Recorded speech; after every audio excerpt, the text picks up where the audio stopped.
It's Thursday, August 7th, 2025. Welcome to Make It Make Sense. I'm Granthermes. Today on the show, all the president's hoaxes. Honestly, I was kind of avoiding talking about one of these things for a few weeks here because it is needlessly stupid and a little more complicated than I thought was meant for this show. But this week, there was some big news. The Department of Justice launched an investigation into what's called the Russiagate story, or what Trump calls the Russia hoax. It's the report that the Director of National Security Tulsi Gabbard is pushing right now that she says proves that former President Barack Obama and then Hillary Clinton manufactured a story that Russia tried to help Donald Trump in the 2016 election. It isn't true, at least not in the way Gabbard is talking about it, but it is this thing that Trump is hanging on to and has for the last basically 10 years. And then we have the latest in the Epstein story. We've learned at least some of what Epstein's accomplice, Ghislane Maxwell, told Trump's deputy attorney general, who was also his very recently personal attorney, her sudden transfer to a much better prison, the new subpoenas that were then put out by Republicans, except to the guy who cut Epstein's sweetheart deal, and then the dinner that J.D. Vance is planning to get the administration's story straight on Epstein. But again, Trump is continuing to call all of this a hoax. And I'm going to break down both of those big stories, explain how they're actually linked to one another, and then we should talk about what Trump considers a hoax, because it turns out he might not have the same definition as the rest of us, and it matters for how we understand what he thinks is important and what we understand what the president might do. But first, make sure that you're following or subscribe to the show, whatever podcast app you listen to this on. Like, subscribe, hit the bell for notifications on YouTube if you're a watcher there. Sign up for the Make It Make Sense Substack, where I've got a brand new article out that was out yesterday. It's a really good story about how all the money that Congress just approved for ICE is getting used. But you can only get access to that if you're a paid subscriber. It is just $5 a month. So head over there and subscribe right now. If you don't want to do that, I totally get it, but please share the show on social media. It's MIMS Newspod. That's MIMS Newspod, all one word on every platform. I am at Granthermes on Twitter and Bluesky, and at Granthermes TV on everything else. All right, let's get to the show. We're heading into the final stretch of summer, and let's face it, you need some new sunglasses. Your old ones are scraped or scuffed, or maybe, like I did, you sat on them because you left them in the car, and it's time to replace them so you can finish out the summer in style. That's where Aquila comes in. Independently designed and handcrafted in LA, they offer timeless style, uncompromising quality, all without the inflated price tag. And their styles are unisex and look great. I really like their Essential line. It's a cool throwback look that really fits my day-to-day style. I can throw them on and know that they'll fit my fit. And you can feel good about wearing Aquila sunglasses too, whether it's the UV-blocking sunglasses, the blue light clear lenses, or the prescription eyewear. It's all made from 50% recycled materials, including recycled lenses, eco-friendly plant-based plastics, and it's shipped to you in sustainable, plastic-free, biodegradable packaging. Plus, all Aquila frames come back with a 1-year warranty, just in case anything should happen to them. You just ship them back and they'll fix them up, or they'll get you some new ones. So right now, you can get an exclusive 10% off your next pair of Aquila glasses, their highest discount of the summer, when you use the code MIMS25 at checkout. That's MIMS25 on your entire order. Now, Make It Make Sense does get a cut of that, but, it's just another reason to go check them out. Protect your eyes, support the show. It's a win-win. So visit Aquila.la, that's AKILA, and use the promo code MIMS25 at checkout. Aquila, unisex handmade sunglasses from LA. Independent style meets unbeatable prices. Elevate your look with modern eyewear concepts. Today's episode is brought to you by Cozy Earth. As we head into the last month of summer, the school year is on its way, and that also means more stressful schedules and a return to hectic lives. And honestly, with the news the way it's been lately, if you're like me, you've just been looking for a way to unwind a little bit. And with Cozy Earth, you can transform your space into an elevated haven where serenity and renewal intertwine effortlessly. Create a sanctuary within your own home, a refuge from the demands of the outside world.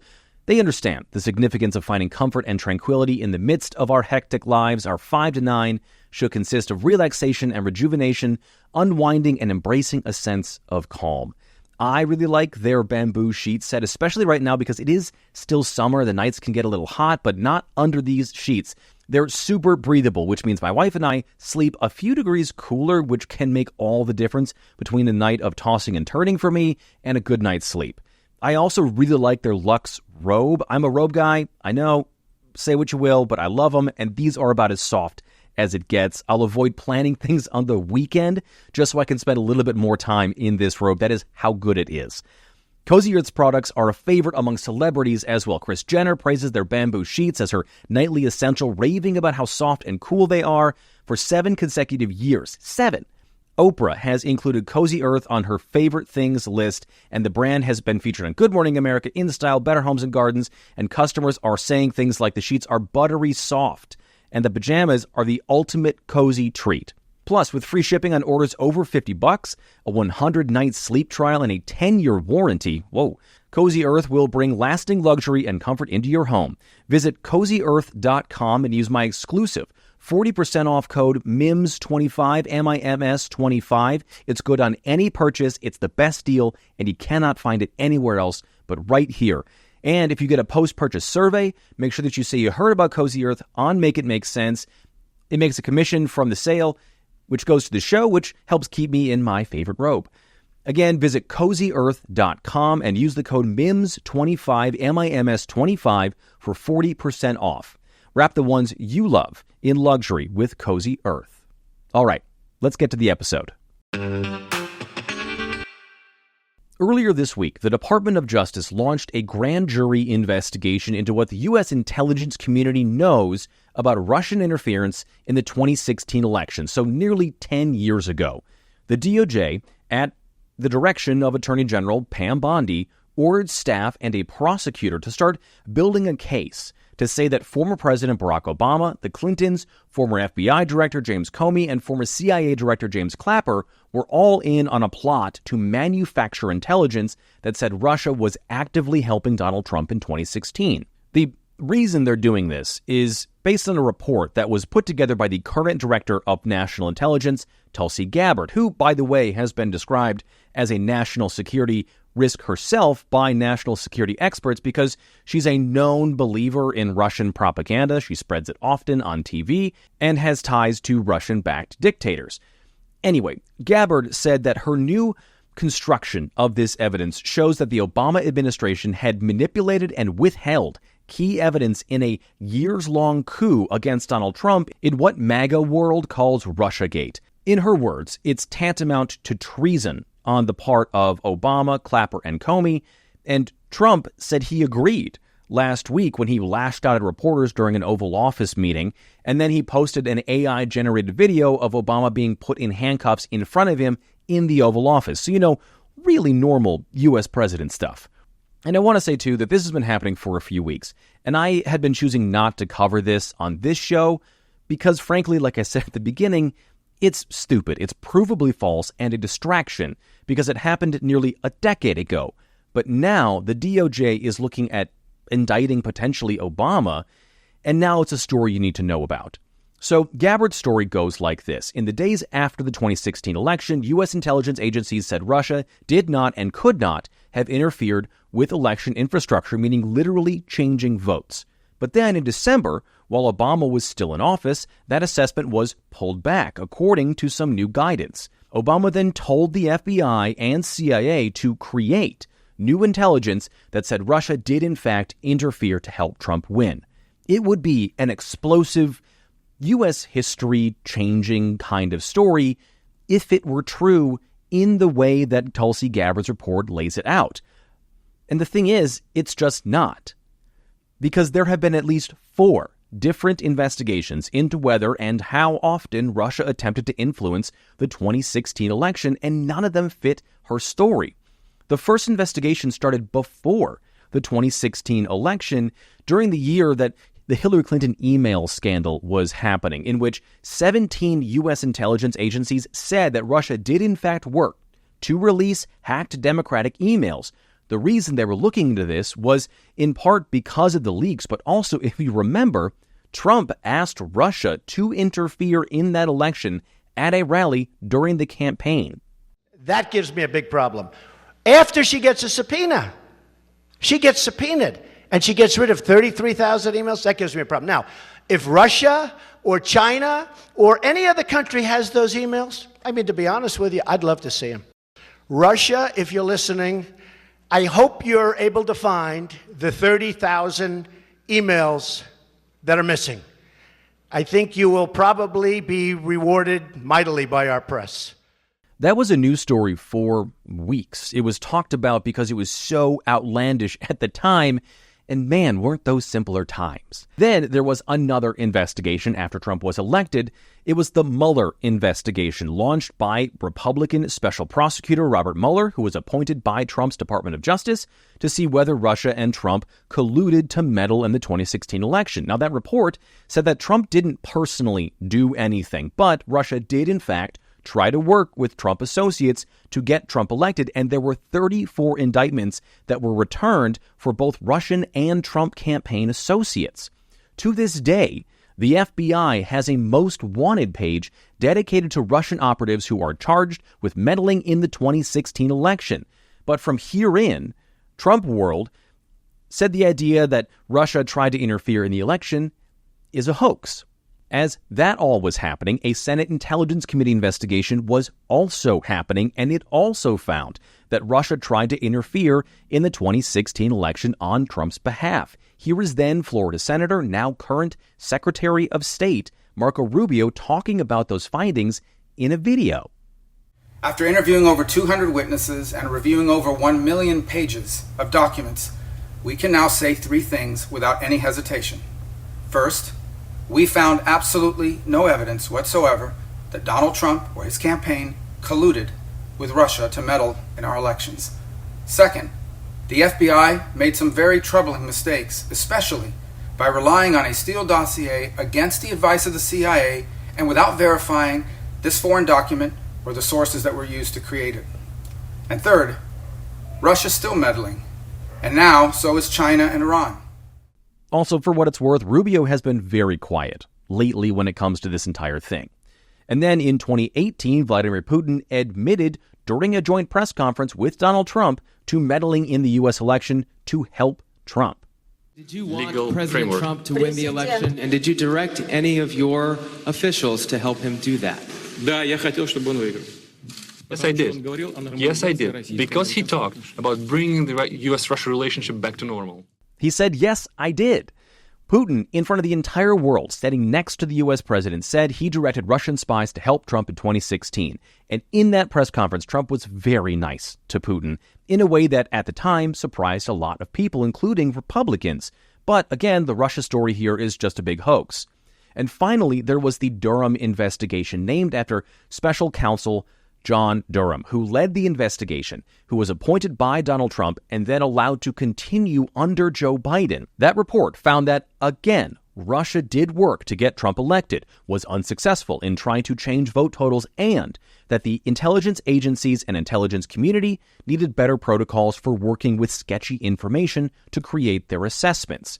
Which is what brings us back to the Tulsi Gabbard report this week, because it's that last part that is the bottom piece of this Jenga tower that she's built and is trying to pass it off like the Empire State Building. It comes from what's being called the Durham Annex. Essentially, it's an appendix of that Durham report that included information that John Durham, again a Trump appointee and Trump loyalist, found, but also found that it just didn't fit with the other information he was getting. Essentially, outliers. And in the spirit of transparency, he puts them in this appendix at the end of the report. And essentially, it's like opening a puzzle at your cousin's house and realizing you have all the pieces, but also some pieces from a different puzzle that now Tulsi Gabbard is trying to hammer into the actual puzzle you've made, even though it's done. And with those pieces, what Gabbard is doing is pulling a bait and switch. Her report presents the idea that Obama asked the intelligence agencies to look into and report back about Russian meddling, which is totally true, and what we expect a president to do when there are worries about national security, but that somehow means that he directed them to concoct a story. And now, I also know that there's some reporting out there that the Russians had more damaging information about Hillary Clinton's health, true or not, and people like Gabbard are saying, why wouldn't the Russians release that information if they had it? And I think the answer is that's a question for Vladimir Putin, but likely they didn't need to because their work had already worked. And before I move on from this, I think it's important to point out that Trump won in 2016. So as a matter of politics, having Gabbard bring this to Trump and smear former President Obama, who Trump hates because he made fun of him at the White House Correspondents' Dinner in 2011, just means that everyone gets reminded of how easily Russia was able to manipulate people in Trump's orbit. It raises questions again about a meeting Trump's sons took with Russian operatives at Trump Tower during that campaign, and it forces new scrutiny on Trump's current ties in dealings with Russia today. But the reason the report was dropped when it was to give conservative media outlets something else to talk about other than the Jeffrey Epstein story, and that is how these two are linked, at least in one way. And let's move on to that now. So last week, I talked about how the Deputy Attorney General, a guy named Todd Blanche, went to Florida to talk to Jeffrey Epstein's accomplice, Ghislane Maxwell, who is currently serving 20 years in prison for her part in sex trafficking children. Blanche went alone, which is weird because normally you want two justice officials, two FBI agents even, to be able to corroborate what a potential witness says. So, it's not just your word against theirs, it's about credibility. And Blanche could use some credibility here because he was very recently Trump's personal attorney. And you wouldn't normally send someone with such a conflict of interest or the appearance of a conflict of interest to do something like this, especially as it looked like the DOJ wanted to cut a deal with a convicted sex offender. And then, just days after that meeting, Maxwell was suddenly moved to a minimum security prison in Texas from her low security prison in Florida. This place in Texas is considered one of the cushiest prisons in the country. It's been described as a country club setting, and she was already in a low security prison, so it's not like she was in a supermax or even the prison from Orange is the New Black. She wasn't necessarily doing hard time here. And because of that, former Bureau of Prisons officials told NBC News her transfer doesn't make logical sense, one of them saying it doesn't pass the smell test. Another said it was offensive to victims and others serving similar crimes.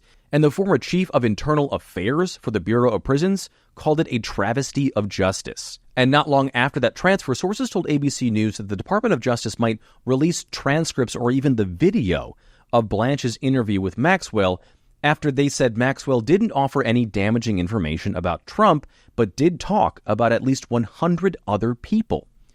And here's the thing. Maxwell could very well be telling the truth.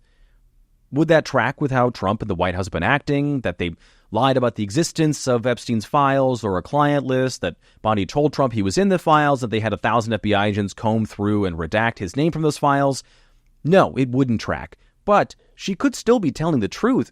But the problem is, no one honest will believe her because all of the things that I just said and that Todd Blanche and Pam Bondi have obvious conflicts of interest, that given what she said, Maxwell was given a spontaneous, cushy transfer, and she has all the incentive in the world to tell the administration exactly what they want to hear.